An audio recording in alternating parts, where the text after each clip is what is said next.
Hey everyone, welcome to Northampton. We're here for the final stop of our Best of MassLive tour. This is the second day of judging, and we made it all the way up the 9-1 corridor through Western Mass, and we are now finishing up at Osaka in Northampton. We tried 3 really great rolls. We start off with the Nobu Roll, which has... Dan, I'm blanking on it. Do you remember what was in the Nobu Roll? Yes, I do.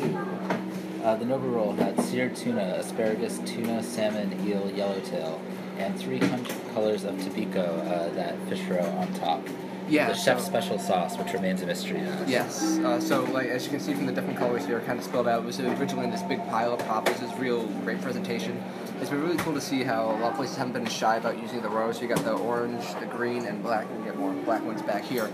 This one's really cool. It has a creaminess to it, like a lot of different fishes, and none of them really like super fishy taste, but like a nice overall flavor. I really like that one. Yeah, good use of the sauce as well. Like, you know, you can see it's sort of heavily on there, but it doesn't taste too heavy. You could still get the fish flavor coming through. Yeah, this big pull down here is kind of for presentations. It's actually not that much coating on here. It's only on one side.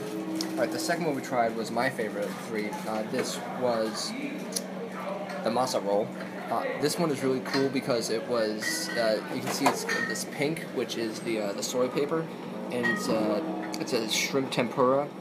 And what I liked about this one is that it was a spicy roll, and it had spicy tuna in it, correct? Yep, it had spicy tuna, shrimp tempura, and papaya with crab meat on top. Yes. So the crab meat and the shrimp tempura had a really good shellfish flavor, but what I really liked, it had a nice spiciness to it throughout the whole bite, and it had the crunchiness of the tempura, but as you can see, you get this big clump of shrimp right here, so you got like a lot of good shrimp flavor. Some of the shrimp tempura sushi we've had so far in this competition, not all of it had like a really strong shrimp flavor, and so that's what I really liked about this one. That combined with the spiciness of the crab, it all worked together really well. The last one we had here, I'm going to bring it up forward, was the Tomo. This one had the mango in it. This one was the sweetest of the bunch, and it had, as you can see, it has like a lot of different stuff going on. It had multiple sauces. And Dan, you have the cheat sheet in front of you. What was in this one again? Yeah, so you had the sweetness from the mango, spicy crunchy salmon, topped with seared salmon, tuna, avocado, crispy rice powder, and the kick came from a honey wasabi sauce, which was delicious. Yeah, this white sauce right here was like this really nice honey sauce, and it's also present on the, I think it was the same sauce on the Masa roll, but this one was really good because of the nice sweetness. So we have like these 3 stood out in 3 really different ways, which is cool to see. A couple of the other places had 2 selections that kind of tripped over each other. These really stood out in different ways. They look at first glance to see kind of similar in execution. They got like a bunch of stuff and then another ingredient piled on top and then some sauces, but they use that pattern in 3 very different ways, and I like it. They had different textures. The Nobu was like nice and creamy and everything. The Masa was nice and crunchy and spicy, so creamy and spicy. And then the Tomo had a little bit of crunchiness, so it was kind of the tweener. It had the best sweetness of the 3. So your favorite was the Masa, correct? My favorite was definitely the Masa. Yeah, I was a huge fan of the Tomo. It has, it's sort of difficult to see, but you have some mango, right sort here? of, yeah, like piled into the roll there. And the effect that it had is you had the sort of sweet kick from the mango that hit you up front. But the wasabi and the spicy tuna had this like bite that sort of complemented really well. Like this definitely falls on the more, I think, traditional end of the scale of the places we've been to.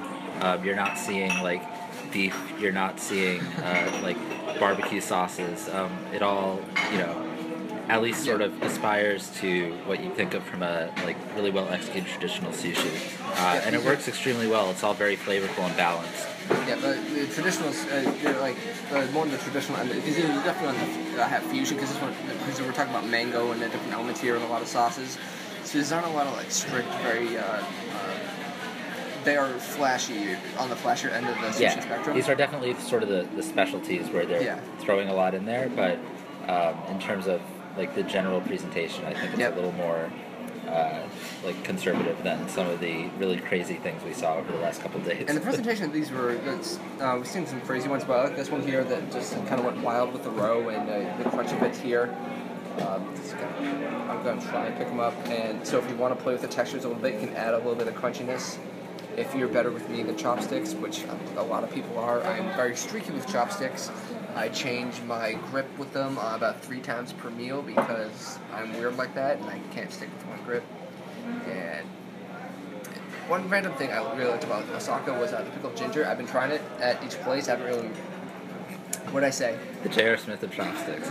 J.R. Smith of chopsticks. I've been trying it at each place. I haven't really marked on it, but I did like the ginger here is a little bit... I found that it was a little bit sharper, so I really liked them here. More straight gingery than pickledy, so a little more sharp and sweet. I thought that was cool. Okay, so this is the final stop of our 10 stops. It's been a long 2 days. Unfortunately, we didn't have to drive in and out of Boston during rush hour for this.